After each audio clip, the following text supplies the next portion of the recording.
fact that 90% of what you learn, your skills are probably going to be fully obsolete in a couple years. It might be hard for you to grasp, but critically thinking will never be obsolete. AI is inherently biased. It is limited by the people who program it. The data it is scraping. It has to scrape data. What does that mean? It means that people have to create the data in order for AI to scrape. Do you know what bugs are when it comes to programming?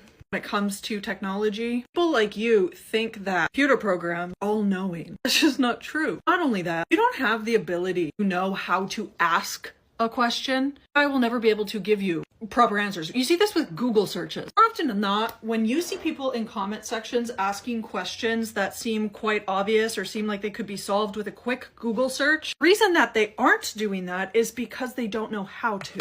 That's a skill. The only person would think that you don't learn anything in university or that it's all just drivel and not worth anything. Someone who's probably not doing well regardless of AI.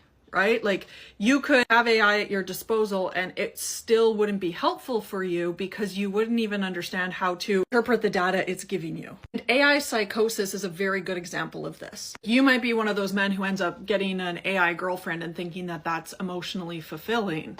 Maybe you'll end up with one of those AI girlfriends who actually breaks up with you, because that happens. Because there's this theory that like AI is going to solve medical issues and all these things, but the reality is that AI has to scrape the data that we have, the things that we have created. There's inherent biases in that. For example, healthcare. They can't tell us why endometriosis exists because men haven't researched endometriosis enough. They don't know enough about it. So AI doesn't know anything about it because all of the medical research has been funded by men and done by men. You know, the one study they've really done on endometriosis is how it affects men's attraction to women. Misogyny is in everything. And now we talk about hunter-gatherer eras, talk about how men went out to hunt and stayed home. This is just not factually correct. When people discuss matriarchies, it's riddled with misogyny because the people who have done research or looked into it were largely men, because for a long period of time, men were the only researchers. If you've actually spent any time using any sort of AI tool, it makes mistakes. It makes chronic mistakes. I don't believe it'll ever reach the level you think it's going to reach because men are limited.